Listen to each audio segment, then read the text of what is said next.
I was at that point where like I couldn't even hear somebody talking about their student debt without being triggered. So the first thing is,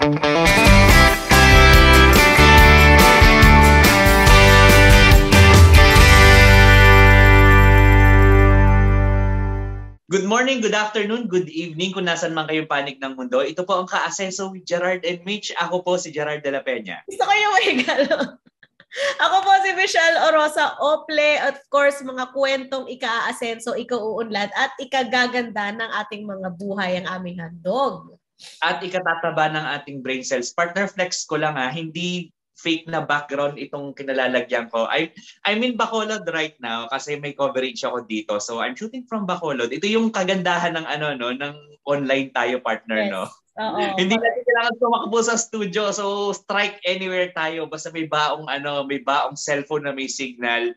Go tayo. Pero ito, partner, ito ang mas exciting dito sa episode natin. We're doing a 2-part series dito sa na-interview natin, na na-meet natin, 'di ba? Kasi ang ganda ng pinag-usapan natin, partner. Pero ito, ano bang i-share natin na sa ating mga kaasenso? Natawa ako kasi gumanon ako 4. 2 lang. 2-part episode. Peace lang, peace. O yung mga nasa Bacolod dyan, type naman kayo ng mga pwedeng gawin ni Gerard habang nandyan siya. Or nandiyan ka pa ba? By the time wala pagkain mga kaasenso sa Bacolod, tama na ang kakakain ng tabako na. Napalaban ako ng kanin. Correct. Naku, yun namimiss ko dyan. Inasal. Naku. Pero ayun, we met a really, really interesting woman over this past week. At alam nyo naman, na kapag kami nakamit ng someone na marami tayong matututunan, someone na napaka-inspiring, talagang hahatakin namin dito sa Kaasenso. So over the past week, partner, ang na-meet ko ay si Rosalia Gitao. Siya ang co-founder at CEO ng Bixie app, Bixie na app. At napaka-interesting kasi yung actual na journey niya para gawin yung app na yon. Partner, kwento pa lang ng buhay niya, isang episode na part 1. Actually, yun napaka-inspiring nung pag-uusapan natin. Kaya ito, partner, introduce mo na ang ating guest. Oo. Ayun, sorry, tuloy ko lang. Part 1 yung kung ano yung na-surmount niya na challenges na I think marami sa ating makaka-relate.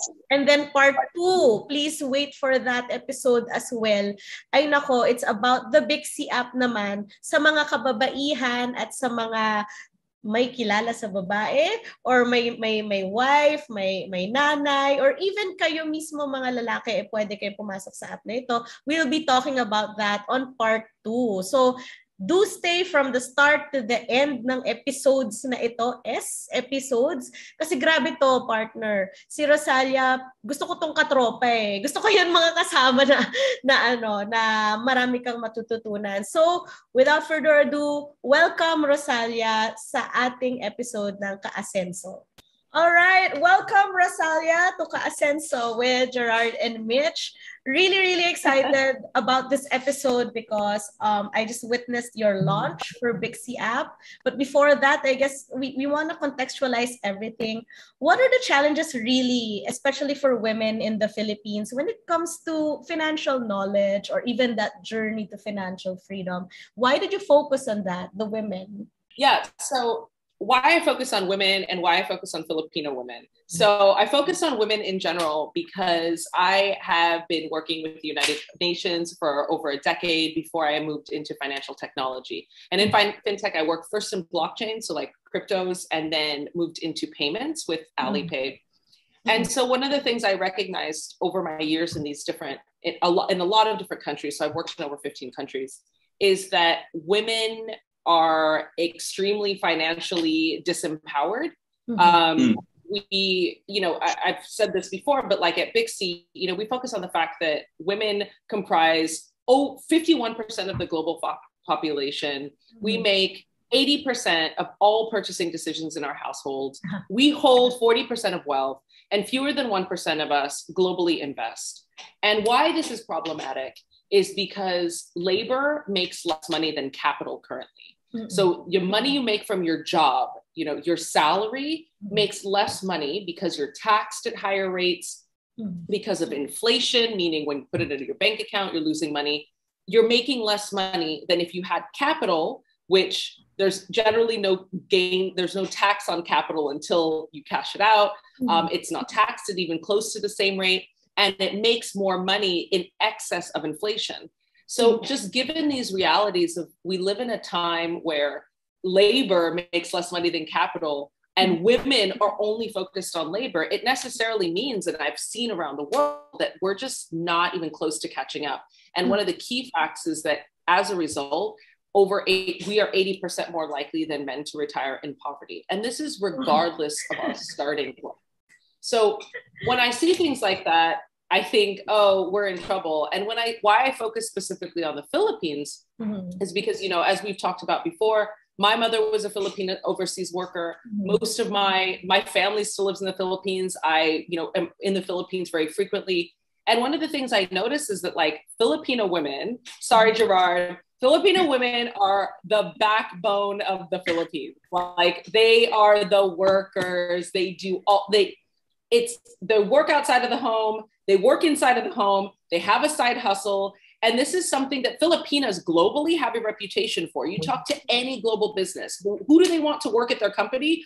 A Filipino woman, because they know she'll work the hardest with a great attitude and everything is going to go perfectly well. Yeah. So knowing that it's true, but it's these are facts. And this is why, the Philippines exports so much labor, including my own mother, right?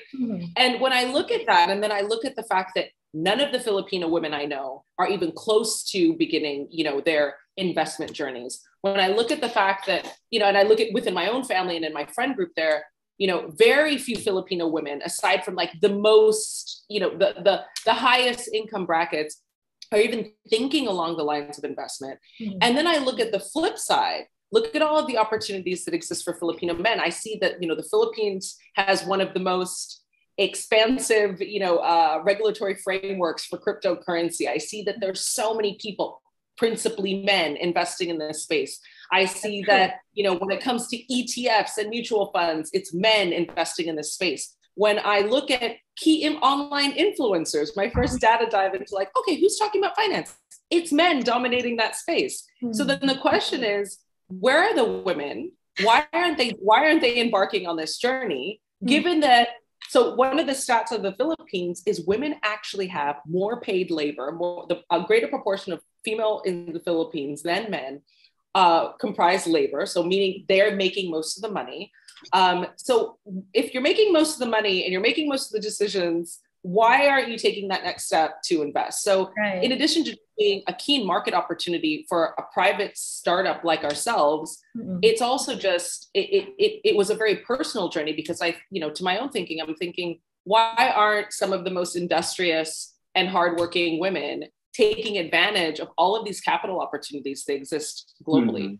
So my objective really is to get women in the Philippines and beyond informed about some of these things, like the fact that putting your money in a bank account, you're losing money. Get them up to date about, hey, did you know it's really not that hard to invest in, a mutual fund or an ETF or buy insurance or even crypto. These are simple things, they're not complicated. And that we do so in a way that is comfortable for women. Women are very different than men when it comes to money. Women, so just at an emotional level, so the research suggests whereas men experience shame when it comes to money, women experience anxiety. And so we look at the financial services system, and I don't think it's a surprise why is so much focus on confidentiality and secrecy. That's how you respond to shame. So where is the accordant response for anxiety? Where is somebody helping to allay our fears? Where is somebody helping to build our confidence? These are all of the things that are currently absent in finance. And our hypothesis, Bixie, is that these are the reasons why you're not seeing women invest. Partner, after 10 years of being in this kind of show, we've discovered that one of the biggest problems here in the Philippines is that we don't have financial education in our basic educational system. So, in your experience, how difficult is it to change mindsets for Filipino women to get into investing, to get into savings? How difficult is it for you? Gerard, what you just pointed out is not unique to the Philippines. So I went to university in the US, and for part of high school in the US, it is exactly the same thing. In the UK, it's exactly the same thing across Europe. And then you have to start asking yourself, why is it that around the world you have education systems, right? Like think about how much time we spend in mandatory education. It's like 12 or 13 years. Yeah. Why isn't there an education system anywhere in the world that tells us about how to do our taxes? Why isn't there an education system in the entire world that teaches us about things like budgeting, savings? Like we learn such esoteric topics as like 18th century English literature, but we're not learning about like what the exact budgeting and money and financial literacy things that we need to function as adults when we become 20. So I don't know, we don't indebt ourselves in credit card debt, make poor financial decisions, et cetera, that haunt us for the rest of our lives. You have to ask yourself, who's creating this curriculum and for whom, right? And not to be a conspiracy theorist, but then you also have to realize you live in a system that's not called laborism, it's called capitalism. So people with capital need labor, they need cheap labor, right? That's kind of one of the principal inputs in a capitalist system. And then people with capital want to see returns on their capital. So then you have to ask yourself, you know, it suggests that one of the reasons why you're not learning about capital, you're learning nothing about capital for 13 years of a public education or like a mandatory education. Maybe it's not intended for you to know anything about capital. And so it's absolutely not unique to the Philippines, in the US, across Europe. This is something that is absolutely true the world over. One of our investors is he's based out of Singapore, and he's a British investor. And this is something that he was also startled by, like, where is this financial literacy education? And more importantly, why is it absent? It's not rocket science. So I think the most important thing is to recognize, especially for, I think, Filipinas and Filipino people in general, but Filipino women, because, you know, in the Philippines, I think a lot of, and it's not unique to the Philippines, in Asia, because, you know, I live in Asia, and there's a shyness. There's, you know, a social expectation from women, particularly to not be braggy, right? Like humility is really valued. Not necessarily putting yourself out is valued. And what that does, you know, that coupled with the fact that like we're not formally learning about anything, it makes it such that you're just hoping to one day figure it out without asking any questions, without seeking any support. And the reality is you can't do that. Most of the things that people learn about finance comes from their family, right? And if your family is not a wealthy capitalist, then you'll probably know nothing about it. So, you know, and then it just perpetuates that system whereby then you'll just be a worker. You won't understand what to do with your money. And the reason I know this is because, you know, I absolutely did not grow up as a capitalist. I didn't grow up with wealthy, you know, parents. I had my awakening when it comes to investments and how money works when I started working in financial technology. I realized, like, I was in my mid-30s and I realized, oh my gosh, I am doing everything wrong. Even though I had a high-paying job, I'm doing all the things that we're supposed to do right. And I realized I was basically heading towards, you know, a very uncertain financial future, particularly in my retirement, because I was doing everything wrong. I was doing old school finance. Like, you should get, you know, buy a piece of real estate with a mortgage and like have your money in a savings account. Like, what are you doing? Like, that's not, none of that is going to work. So the first thing I had to start doing was realizing I had to take myself out of debt. I was under a crushing amount of student loan debt because I went to law school in the US. And that was the first order of business. I was like, I got to get rid of this debt. And in addition to getting rid of the debt, I have to start committing myself to investing the savings that I do in returns that are much higher than a bank is giving me in my savings, you know, in my savings account. So, you know, sorry, that's a long-winded way of answering your question of, you know, why aren't Filipino learning about financial literacy? And my short answer is nobody is learning about financial literacy. We're all making the same mistakes globally. This is done probably on purpose. And now that we have the freedom of information, we can change that. Right, right. And actually I'm curious about how you moved yourself out of that. I mean, it's great to know that it's not too late, even if you're like in your 30s or you're learning how to do adulting, as some people say it.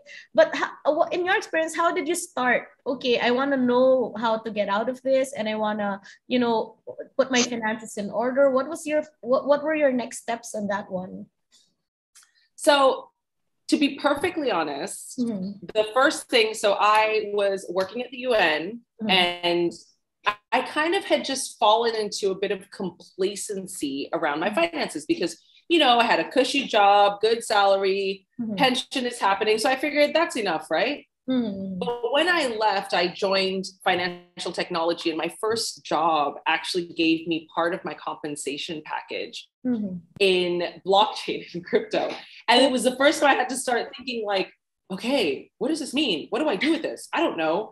And that was really the beginning of like I don't even know what I don't even know. Right. And then from there, because this was literally my job, I had to learn everything about decentralized financing, which is, that kind of world, which is a parallel universe to existing financing. It's just done in a decentralized manner. So I had to learn everything about financial products and, investment. It's all of these things that I hadn't really thought about. And then I realized like, oh, this is really not that hard. Why do they make it seem so hard?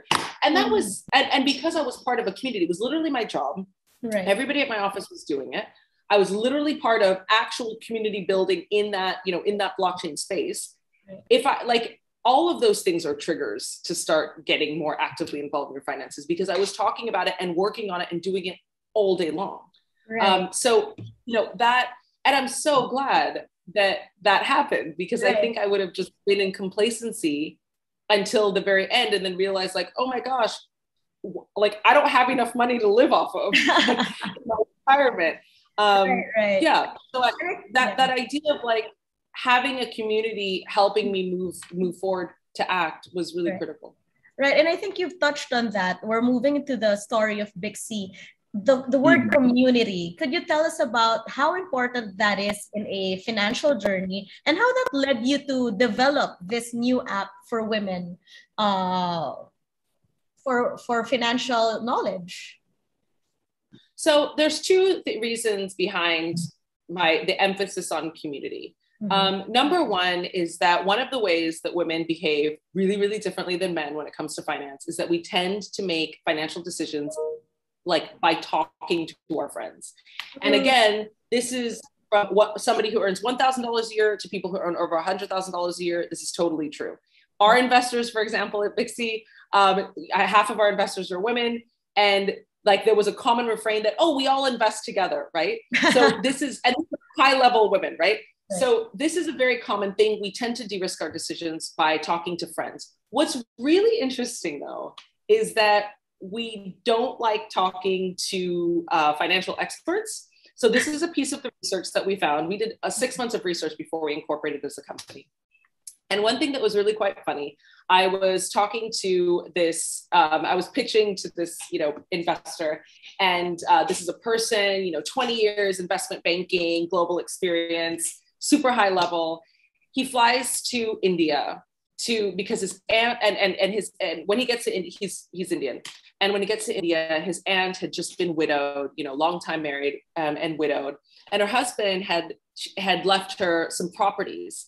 And of course, this high flying banker, he's like, yeah, I went there to like give her some advice. And she's like, no. I'm going to go talk to my other widow friends. So she's like, and so when I told him this research-based difference, he started laughing, because instead of listening to like a financial actual expert who's actually paid to do this on a daily basis, she's like, no, I'm going to go talk to my friends and like figure out what I'm going to do about my new real estate portfolio. This is so common and so normal and so different than how men approach finance. So that's one of the reasons we at Bixie, we try and make everything based on the research that we find, particularly on how women interact with money. The second, I think, supporting reason why I know community works is because my background in blockchain, as you know, how blockchain and crypto space works, it's all about community. It's all about meetups, events, being connected, talking. It's a movement. It's a movement that's, that superimposes itself on top of this idea that like they're changing, the status quo. And so that's a real driver for action. Yes, people like to make money. They do. But as human beings, one of our innate needs is to belong to something. And so I know, like, as a driver for action, building community and making people really identify with that is going to help them take that next step to do something about their financial journeys. Right. I think I can relate to that because I asked Gerard a lot for my financial decisions and maybe risks that I'll be taking, right, friend? And tips versus the, all of our finance friends. Yeah, I know. And it kind of boggles one's mind, but it's normal. Right. Sorry, Gerard. I have a question.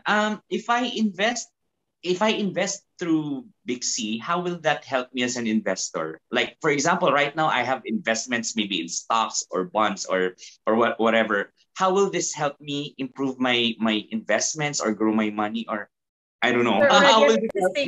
If you're existing already, yeah.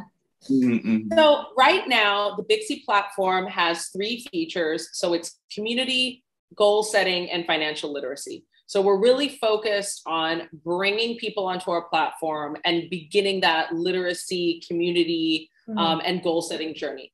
As a separate feature, and this is one of the reasons why we're partnering with financial service providers who have licenses, in our second rollout, which is we're hoping Q1 of 2022, and after having 6 months of data on our users, the idea is to work with regulated entities to provide financial products at that stage. We're not there yet, but at that stage, and through licensed partners. When that happens, what we envision is seeing something like, on the community platform, all of the women are talking about, hey, it's typhoon season. It's typhoon season. I have a lot of flooding, a lot of whatever damage. That's the moment that they should start seeing, hey, did you know that there's really cheap housing insurance, or there's a really cheap insurance option to protect your assets, or things like that? Those are the type of financial products that should start appearing that they can invest in. So I think, and it's all about being targeted and being punctual with what they need at that time. But to your point, when that feature is available, like, what will you get as a return as an investor? You're not investing in Bixie. Bixie is not going to have financial products. It's only going to work with entities that make financial products targeted for women and tailored for the way in which women want them, and making those available when that time comes. So using it. So one of the things as an investor, so I'm an investor, right? And if I want to learn about, I'm interested, for example, I do some in like social impact funds.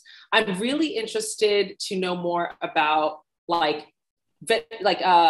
meatless meat products. Like, that's a space I'm really interested to think about starting to invest in, right?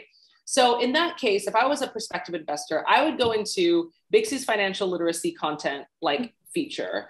I would, because we curate there, I would try and find articles about, hey, what are some prospectus, or what's the return on meatless meat companies? And is this just a fad, or, is this something that's going to persist? I would go there to find out about, the information. And then I'd go into community and I'd be like, hey, is anybody else looking at meatless meat? And if so, do you want to maybe talk about it or collab or send some information back and forth, because I'm nervous about making this investment, but maybe you've had a positive experience. And then that's the time when somebody would say, oh, actually I invested in this company and got this return. I feel really good about it.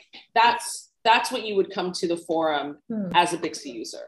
You're coming to learn more, and you're coming to de-risk your decisions by talking to other people. I think that's really important.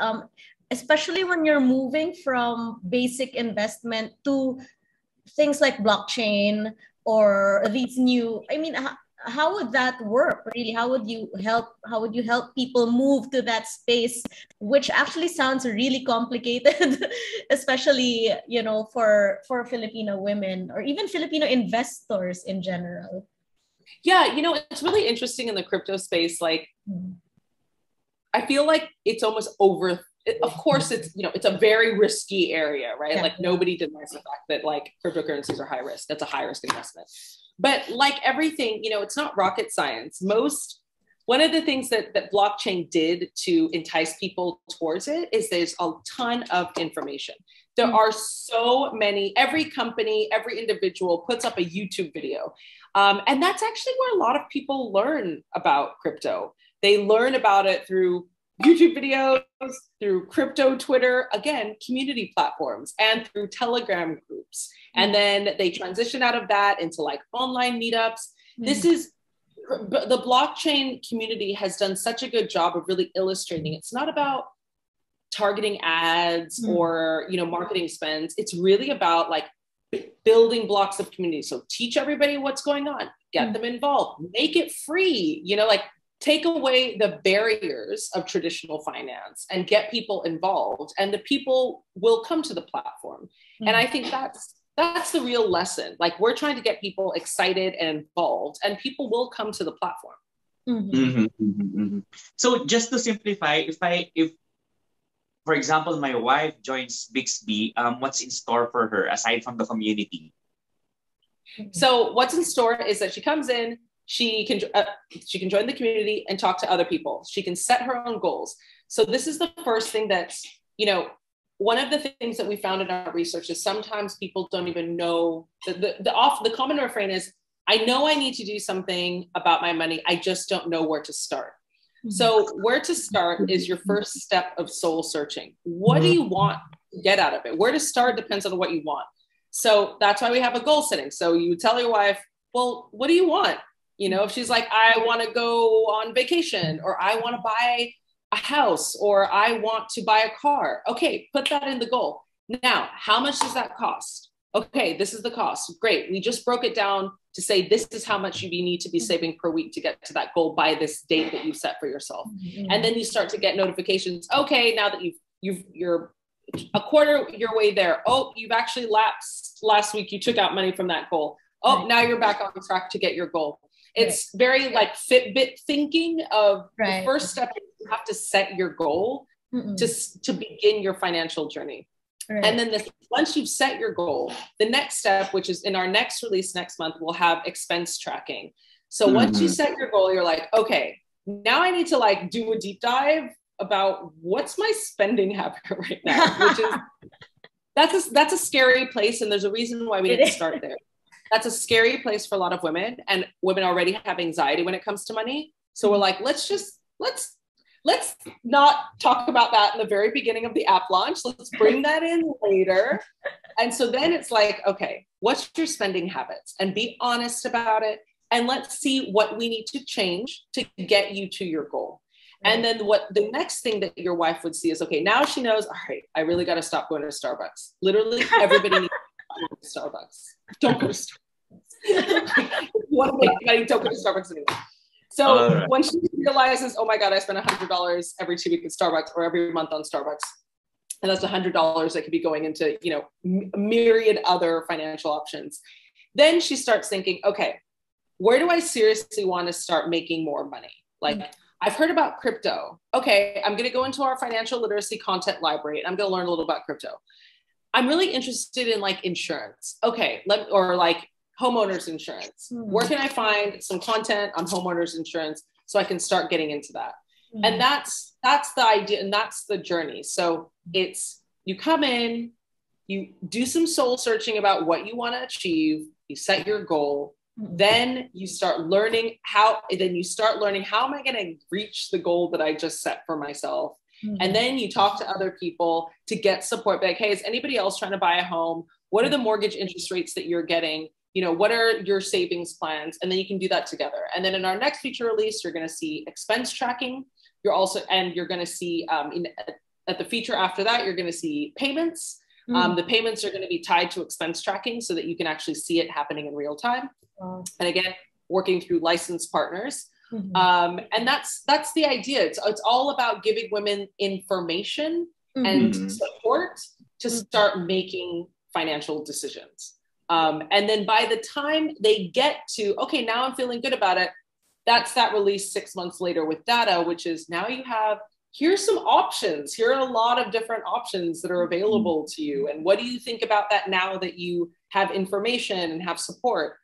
Because one of the things is there's no right answer and there's no wrong answer. Everything is such an individualized journey. You know, whereas I feel really comfortable in the crypto space, somebody else might think that's insane.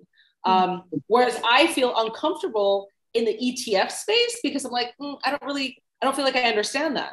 So I would go into Bixie and say, is anybody else doing ETFs? And then I would go into our financial literacy and I'd look up like, okay, what's happening with this ETF? And then I could make my decisions. Right. It's so interesting how it eventually, well, actually not even eventually, even as early as now, it becomes like a one-stop shop for literally everything, every step that you have to make from the basics, right? Actually, I downloaded the app and it's really extensive, partner. And Rosalia, even you said it's everything we've been advised. Set the goal, put a name to your peso, and they literally ask you how much do you think you want. Like if I put medical, I want to save up for medical funds, and then it'll ask me what's your target. It'll really have you thinking, and it'll have you jotting down things that you don't normally think about. And it's really interesting to see how it helps you achieve that target through just, get accessing the community or even just monitoring whether your expenses. Or just as, as we talked about the other night at the launch event. So one of the scariest statistics I read was women would rather talk about death than money, right? Ooh. Like that. Ooh, okay. And that is so sad.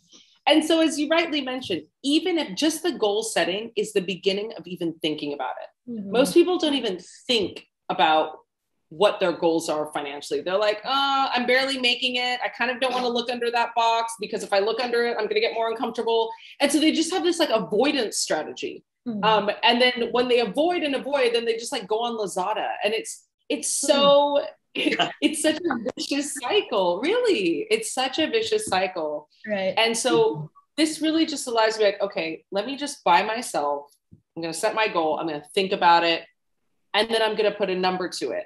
And then this email system in the back is going to hold me accountable because right after you set a goal in Bixie, you get an email from us. And you're like, hi, you set your first goal. Okay. Like, what are we going to do? And so immediately the person's like, okay, I have to I have a plan. And that's really important because you can't just stick your head in the sand and hope that one day your financial woes go away. I did that. I totally understand what that's like. I never wanted to look under that student debt box that I was kind of hiding under a blanket, under a bed. I didn't want to look at it. But once I was forced to be look, just stare at it, acknowledge it, and then come up with a plan to get rid of it. And today, and this is only 3 years later, I have zero debt. And I'll be perfectly honest, it was a lot. I have zero debt. Wow. And it was so freeing. It only took me 2 years.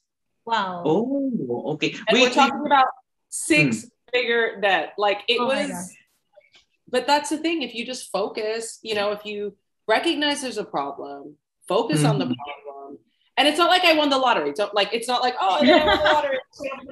No, it was literally look at what you have and set a plan.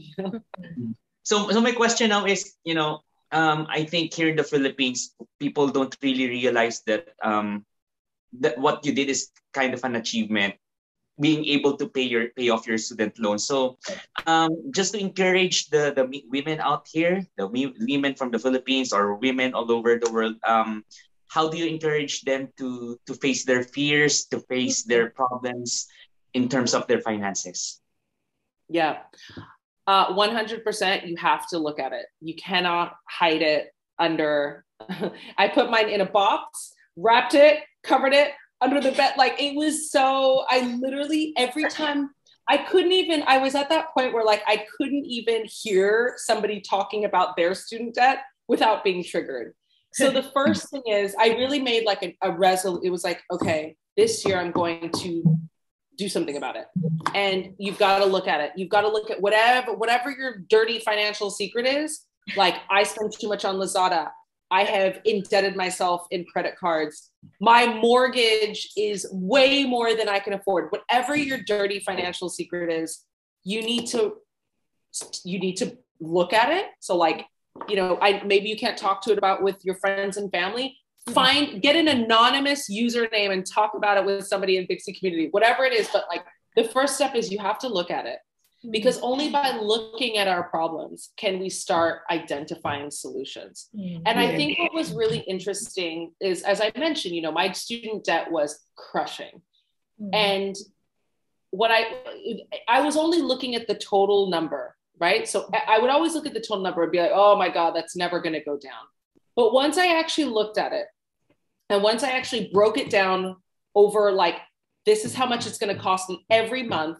And then I looked at my expenses and I literally was like, okay, what do I have to stop doing? Right. Like, and not in a deprivation way, but like there was a lot of, here and there spending that really wasn't necessary. I realized it really wasn't that hard. It really, once I just set that plan and I accepted, it's like submitting yourself, it actually wasn't that hard. And it was surprisingly fast, and I think that's what you have to recognize. Like sometimes just looking at the problem and creating a plan is the hardest part. But once you submit to your plan, it actually becomes pretty simple. Like I didn't even think about it. Everything was on auto pay at that point, and I wouldn't even think about it. And then suddenly I got the famous student loan email of this. Oh my God, it was so funny. Of this like smiling lady saying congratulations, and I was like, oh, hallelujah! Like, I literally like took a photo. Like it was, And another thing is what you also don't realize: all of our dirty little financial secrets, and I think this is the case for all of our secrets, they weigh on us. I didn't realize how stressed I was. Just a tiny bit of latent stress in the back of my head for the 10 years that I had that debt.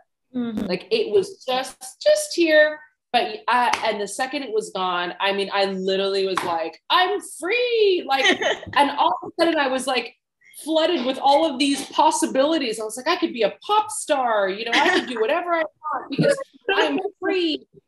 And it's true. Like when you are, when you're debt free, the world opens up. Like, yeah, you could be a pop star. You can do anything you want because you're no longer beholden to the noose of debt. And I think that's really important to know that like on the other side of this fear is freedom. Wow. And that's some next level Buddhist stuff. So thank you, Rosalia. Naku, sabi sa iyo partner kailangan natin putulin ng ganon kasi naku, ang dami, sobrang rich ng kanyang kwento. Ang dami ko natutunan, partner. Hindi, ito partner, ang pinakamalaking takeaway ko dun sa kwento ni Rosalia. Di ba tayo dito sa Pilipinas, yung katulad na nabanggit natin sa pagtatanong natin kanina, dito kasi sa atin, hindi tayo tinuruan na pag-usapan ng pera talaga. Hindi tinuro sa school, sa bahay, sa hapagkainan, parang tabu pag-usapan, parang bawal pag-usapan, di ba? Parang, ay, nasa harap tayo ng mag-uusap tungkol sa pera. Parang masama, di ba?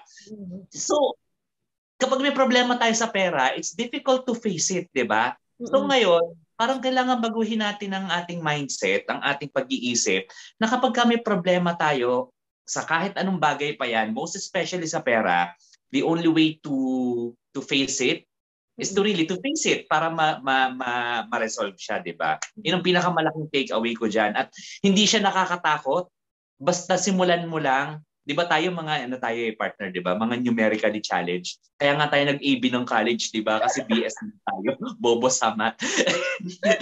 Correct. Alam mo, katulad ng kinukwento ni Rosalia, yun yung student loans niya. Ito, i-contextualize natin. Sa US kasi, di ba, hindi katulad dito sa atin na hanggang college, igagapang ka na magulang mo. Doon pag college ka na, you really have to take out a loan. Tapos mag-aral ka. Tapos pag nagtatrabaho ka na, bayaran mo yung pinantuition mo. Ganun ang sistema sa US. Or I think sa Europe din yata. Basta sa US, napaka-common niya. So, kapag ka milyon-milyon ang utang mo, di ba parang nakaka-intimidate na, shucks, ilang milyon ang bubunuin ko. Pero kung talagang desidido kang ma-surmount yun o mabayaran yun, matapos yung iyong obligasyon, and you go towards freedom, di ba? Right. Yan.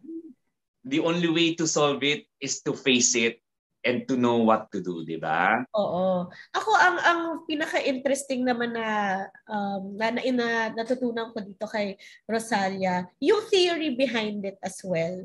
Yung observation and the studies, and this is why it's so important talaga kung bakit kailangan may community and you're around people that talk about it and are comfortable about it. Kasi malalaman mo yung mga ganitong bagay na yung ekonomiya ngayon, whether nasa Pilipinas ka or whether nasa ibang bansa ka, mas konti talaga ang kikitain mo pag trabaho lang.